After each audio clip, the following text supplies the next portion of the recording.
مسرور بارزانی داوایەک لە حکوومەتی عێراق دەکات. سەدر نیگەرانە لە پارتی و سونەکان و باز لە هەڵوەشانەوەی ڕێکەوتنەکەیان دەکرێت. خۆبەخشانی تەندروستی لە سلێمانی داوای دامەزراندن دەکەن. سڵاوتان نەبێت لە شاپرێسەوە هەواڵی ڕۆژتان پێشکەشەکەم.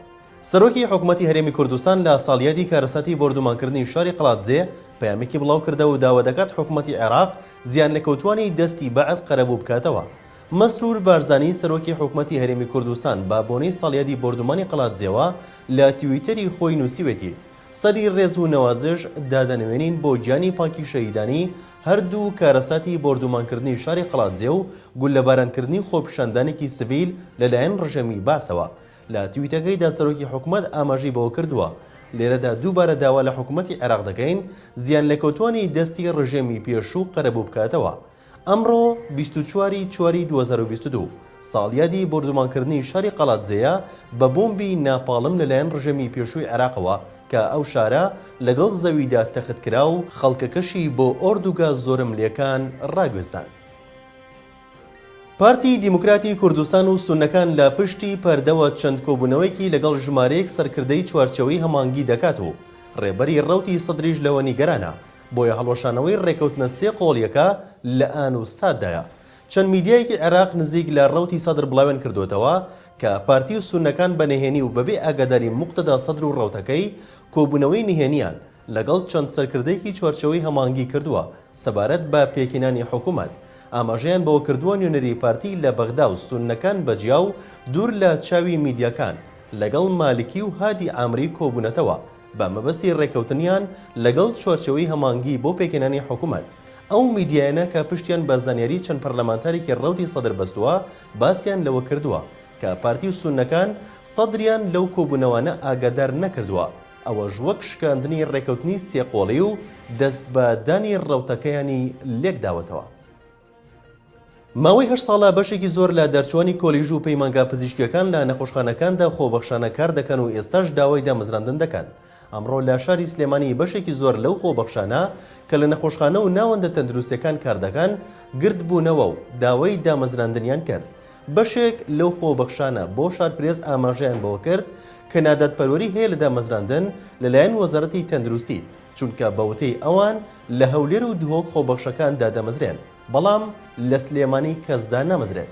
هەروەها ئەو خۆبەخشانە باز لەوە دەکەن ئەوان بەشێکی گرنگی نەخۆشخانەکان و بۆشایی گەورەیان پڕکردوێتەوە بۆیە ئەگەر وەڵامی داواکاریەکانی نەدرێتەوە و دانەمەزرێن ئەوە هەڵوێستی دیکەیان دەبێت. ئەندەمێکی فراکسیۆنی یەکەتی لە پەرلەمانی کوردستان ڕایدەگەێنێت ئەو لیستی دامەزراندنەی لە دهۆک و زاخۆ کراوە سزادانی سیاسی زۆنی سەوز و قوبوڵی ناکەین. مەلا ناسەر ئەندامی فراکسیۆنی یەکەتی لە پەرلەمانی کوردستان لە کۆنگرەیەکی ڕۆژنەمەوانیدا ڕایگەیاند لە دهۆک و زاخۆ بە لیستی 100 کەسی و 90 کەسی خەڵک دادامەزرێنن. ئەمە کارەساتێکی گەورەیە وتیشی ئەوە قوبوڵ ناکەین و دەنگی خۆبەخشانی تەندروستی دەگەێنە سەرکردایەتی یەکێتی و پەرلەمانی کوردستان و سەرۆکایەتی حکوومەت و هەرێمی کوردستان.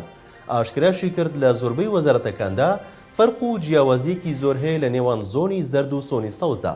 دەژڵێت ئەو هاوکاری و پشتیوانی لە زۆنی خۆیانی دەکەن بۆ سنووری ئێمەی ناکەن.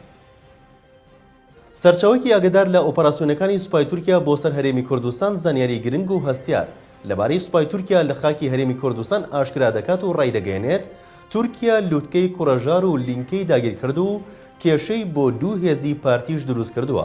دەژڵێت تورکیا دوو لووتکەی داگیر کردووە کە لە ڕووی استراتیژیە و بایەخێکی ئێجگار گەوریان هەیە و مووسڵ بە سنوورەکانی تورکیا دەبەستێتەوە.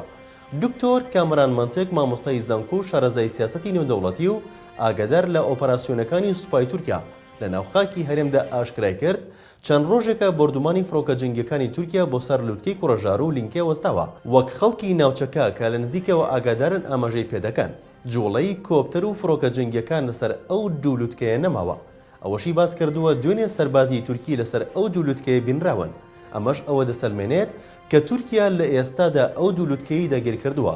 نازانرێت لە ڕۆژانی ئایندە چی ڕۆدەدات و ئاراستەی شەڕەکە چۆن یەکلای دەبێتەوە.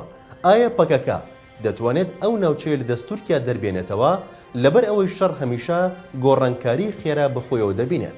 ئەوەش ناشارێتەوە هەرچەندە چۆن داگیرکردنی لووتکەیەکی واسەخت ئاسان نییە بە هەمان شێوە ڕزگاکردنیشی لە دەستی دوژمن کارێکی ئاسان نییە، بە تایبەت لە دۆخێکی وەکو ئێستادا کە پەکەکە بەتەنها لە گۆڕەپانی شەڕدا جێهێڵراوە و هێزەکانی تری کوردی لە هەموو پارچەکانی کوردستان وەک تەماشاکەرێک سەیری دەکەن.